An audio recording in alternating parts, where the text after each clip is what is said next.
小さいバラにもトゲはあるんですよ。 Hello everybody and welcome to this video in which I'm catching up on some of the Dead or Alive stuff that I haven't covered for quite a while I was over in Japan and so on. There has been some DLC releases and things that I missed out on, but with the recent Season Pass coming out I figured that now was a good time to catch back up and see how things are going along with my favourite fighting game, and it's all pretty good. I will say that I'm clearly out of practice. I'm not playing Dead or Alive nearly as well as I have been in the past, and it's just been such a busy couple of months with all the big releases with the RPGs and Death Strandings and all that stuff. I just haven't had time to put the effort into Dead or Alive that I want to.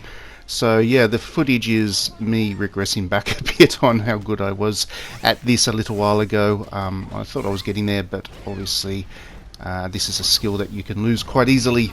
Anyway, new costumes. They're good. They're really good indeed. So in terms of what has been released since I last did one of these videos, we're looking at basically 3 sets of costumes and a new character. The new character is Momiji, who's a Dead or Alive classic and also Ninja Gaiden classic character, and you'll be able to see her in action in this video, of course. She comes with a whole bunch of her own costumes, which is a good start for her. And yeah, I expect that she'll be quite a popular character amongst the Dead or Alive faithful. She's always been one. On top of that, like I said, there are 3 sets of costumes. The first set is the set you're seeing here, which is witches' costumes. It was a Halloween tie-in, but basically it put all of the characters in witches' costumes. There was also a ninja set of costumes, which puts all the characters in ninja wear, funnily enough. And then there was also another set which was independent of the DLC, the season passes. So if you wanted to buy that, you had to buy it separately again. And it was it's Sexy Bunnies, which is a Dead or Alive classic, I guess, costume, and that was again for all the women characters, not the men. So that's the extent of what I'm talking about in this video. And I thought I'd start by talking about, I guess, the commercials, because that is quite an expensive bunch of stuff. But and I haven't talked about the cost of the DLC in a while, so I'll start by addressing that, but then I'll get on to talking about what I really like about these costumes and stuff. So I will say from the start that while I generally defend the Dead or Alive series in terms of the DLC strategy and the fact that they ask money for these costumes, I do think that the Sexy Bunny costumes being released independently of the season passes is a little bit heavy-handed by Koei Tecmo. So those season passes are already quite expensive. They're over $100 Australian each. To then ask players to chalk out another $30 or so for just another set of costumes is just...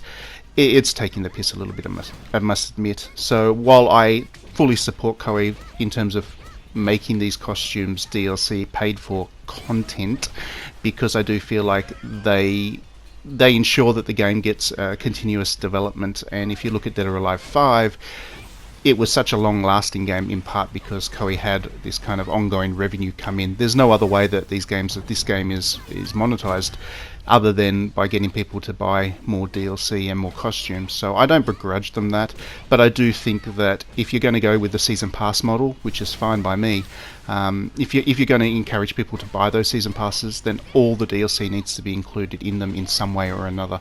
To have season passes plus additional DLC, it's just going a little bit far for me. But, you know, in saying that, I'm a big fan of the Sexy Bunny costumes, and I think they're worth the money.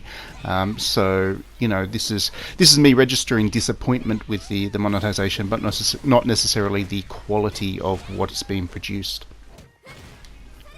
While I am speaking about things that disappoint me, I am a little bit disappointed with the lack of variety in the Halloween range. I mean, if you look at Dead or Alive 5, those costumes went some very crazy places indeed, and each character had a very distinctive original costume to go with its Halloween release each year.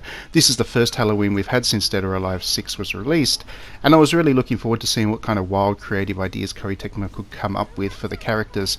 Instead, what we got was a series of witches' costumes, which are all very similar in terms of their theme. There's some subtle differences from one to the next, but they are basically all the female characters dressed up as witches, and that is disappointing. I feel like that's another missed opportunity. They're good quality costumes, don't get me wrong, and they're also very sexy indeed, but again, it's just they could have done more with it, to be honest. And I don't want to sound like I'm being negative, because I still love this game and I still I'm still going to buy all the DLC, let's face it, but I just feel like so far the DLC strategy hasn't given us the kind of creative abandon that Dead or Alive 5 had. It still might change around. I mean, this is still only the first year since the game came out, and I would assume that Koei Tecmo has quite a few years of contents planned for it yet, but for now, there's still a bit to prove.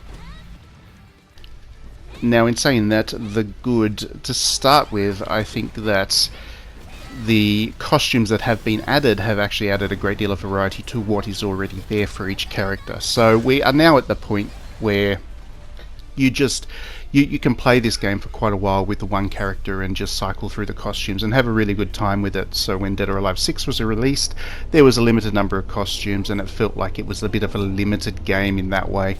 But that's certainly changed now. It's expensive to get to that point, of course, but if you are willing to invest the money, now you have a set of characters with a set of costumes that gives you an awful lot of replay value with every single kind of combination of costumes and whatever you can play around with.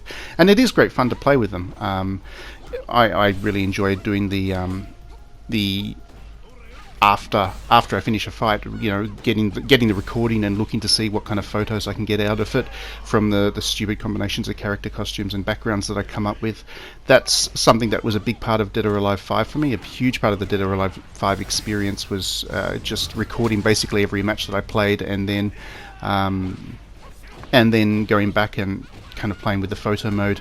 I still wish that there was a better photo mode in Dead or Alive 6. I think, you know, if you look at what Sony's done with its photo modes with various games, though not for some reason Death Stranding, there's this really kind of complex kind of photo experience that you can have now, and especially with Dead or Alive 6's kind of gravure aesthetic, it would be great fun to play pin-ups with the camera mode if Koei put in a proper photo mode. Instead, while you can change the depth of field, there's not too much more you can do with this game, and that's a little bit of a disappointment, but it's still good fun, and it's still, you know, it has now become a major part of the way I like to play this game, is to go back through all of the fights as I finish them and play photographer. Now, as I sit down to record this, we already know the next bit of DLC that will come. There's a patch coming in the not too distant future, and that patch brings a whole bunch of bug fixes and you know, tweaking to the engine and the character balance, which is fine. But it also brings another set of DLC costumes, sorry. And unfortunately, that set of DLC is again independent of the season passes. So my criticisms regarding the sexy bunny costumes kind of apply to this one as well, but those are swimsuit costumes this time around. It includes Murray Rose's iconic kind of frilly, skirty swimsuit, which is my favourite, and of course I'm going to buy it as a result of that.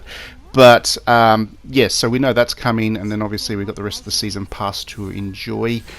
And then I'm assuming we'll be moving into Season Pass 3, because it seems to be the case that you get about 2 rounds of costumes and a character for each Season Pass, maybe a background as well. We're not getting a background from this Season Pass as far as I'm aware, so we'll have to look forward to hopefully Season Pass 3 bringing something new in that regard. I'm sure it will. But other than that, you know, it's just a matter of waiting and see. It'll be good to see what next character we get too. Momiji was one that people kind of knew was coming at some point. Now that she's there, will we get another tie-in character? Will we get Naotori E, who was in Dead or Alive 5? We'll have to wait and see, I guess. It'll be exciting. Give us a Atelier character. put Ryza in, because Ryza's certainly popular enough for the fan service reasons. I'm sure she'll do great in Dead or Alive if she was to come. Anyway, that's enough of this video for now. Thanks very much for watching. Hope it was interesting and all of that. I hope you're still playing Dead or Alive if you're a fan. Do let me know what you think of these costumes in the comments if you've enjoyed them, and we will see you at the next video. Please do back me on Patreon if you enjoy my videos. That does help me continue to make more of them.